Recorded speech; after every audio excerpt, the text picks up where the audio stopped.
semuanya. Assalamualaikum semuanya. Apa kabarnya? Apa kabarnya? Semoga selalu sehat. Alhamdulillah. Hai, perkenalkan saya Guru Nia. Saya merupakan peserta dari pelatihan Training of Trainer Guru Literasi yang bekerja sama dengan Telkom University, Dompet Duafa, Sekolah Guru Indonesia, IKOM, dan Literasi Media.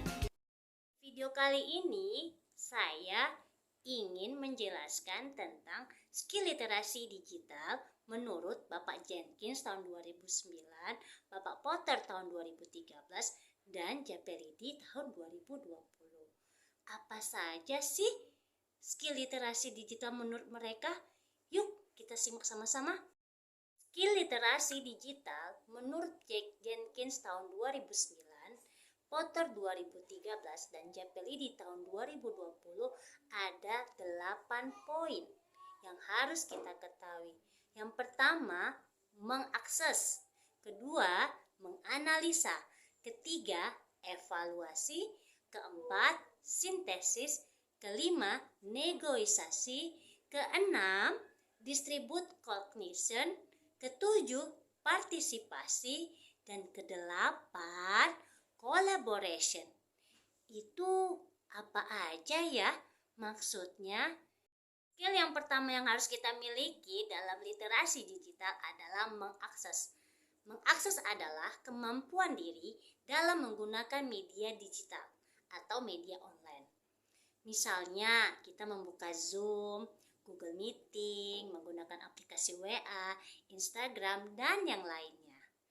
Keterampilan mengakses dapat disebut juga dengan teknis skill, yakni kemampuan teknis yang dapat diukur dalam menggunakan media digital. Maksudnya bagaimana sih? Maksudnya, jika kita menggunakan aplikasi WA, kita hanya sekedar tahu bagaimana mengechat atau membuat status, itu adalah teknik skill yang rendah. Sedangkan teknik skill yang tinggi adalah ketika kita bisa mengetahui berapa sih analisis ataupun grafik kita menggunakan chat tadi, atau bagaimana cara membersihkan WA, dan yang lain-lainnya. Kemampuan yang kedua yaitu menganalisa, yang artinya kemampuan diri dalam memahami pola, makna dari sebuah informasi. Kemudian kita telaah sebuah pesan tersebut dari sumber yang terpercaya, atau membandingkan suatu informasi dengan informasi yang lain untuk mengetahui kebenarannya, atau kita bisa sebut dengan verifikasi. Jadi kita menganalisa dulu nih, kita dapat sumber, mendapat informasi, apakah ini informasinya benar atau tidak, atau hanya sekedar hoax. Ya.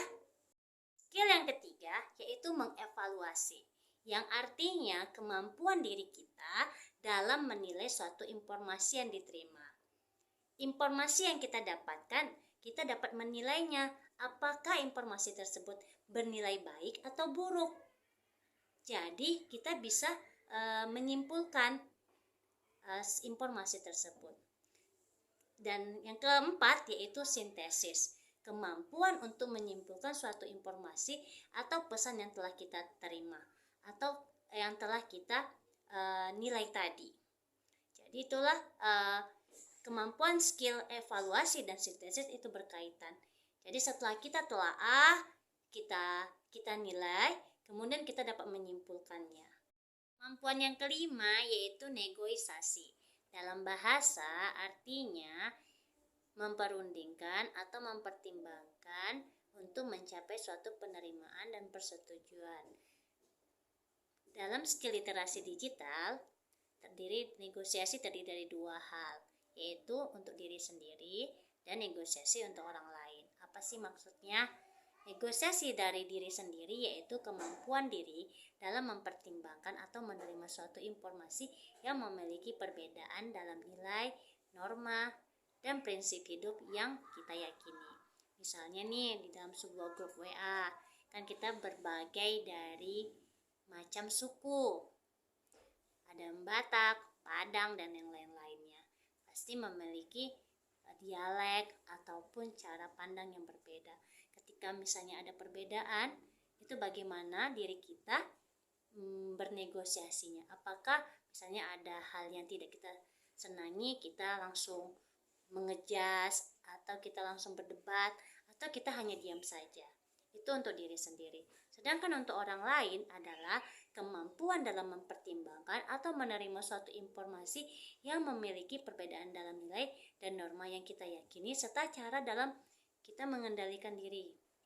Sebenarnya hampir sama sih dengan diri sendiri. Tapi kalau ke orang lain ini, kita bagaimana melihat kebudayaan tersebut gitu. Apakah kita langsung membuat head comment, atau kemudian kita menganggap ya udah toleransi saja. Itu dia negosiasi untuk ke orang lain. Kemampuan yang keenam yaitu partisipasi. Pada bagian ini terdiri dari dua aktivitas, yaitu abstraksi dan appropriation.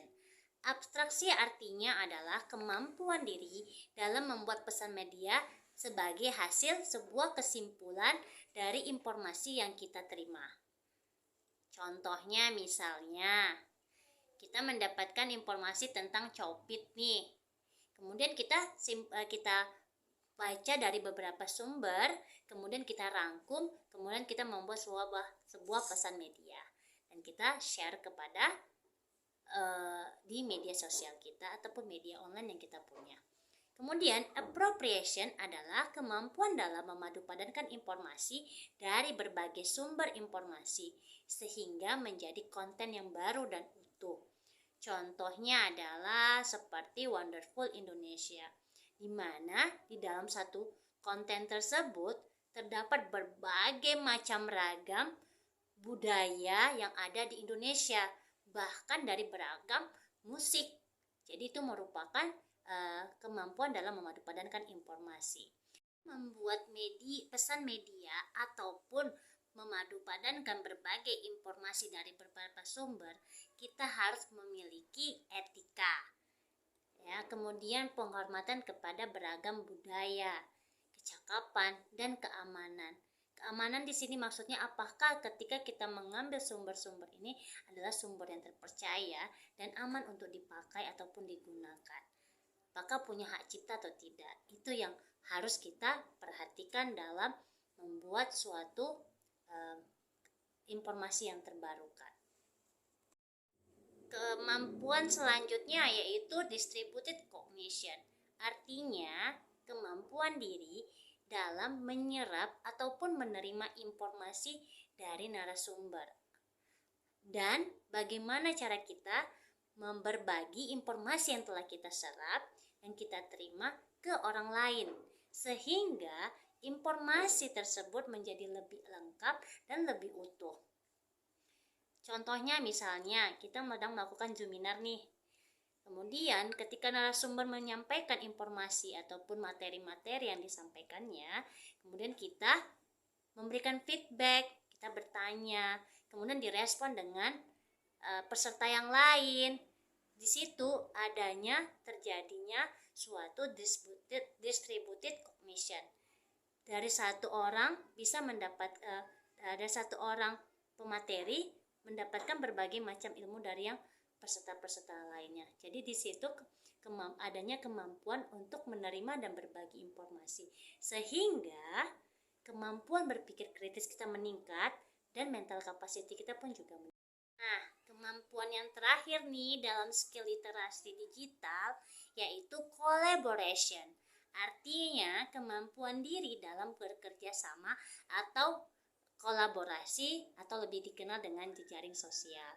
Contohnya nih, para YouTuber sering tuh buat podcast, misalnya Daniel Mananta ngundang Ustadz Abdul Somad. Kemudian dinyatakan deh dia mualaf.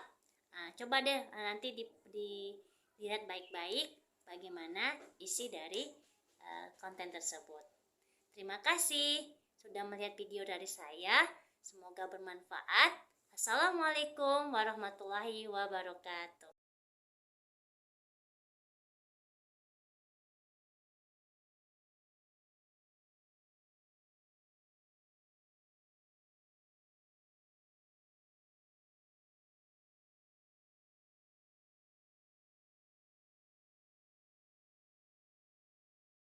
mengundang Ustadz Abdul Somad. Kemudian dinyatakan deh dia mualaf. Nah, coba deh nanti dilihat baik-baik bagaimana isi dari konten tersebut. Terima kasih sudah melihat video dari saya. Semoga bermanfaat. Assalamualaikum warahmatullahi wabarakatuh.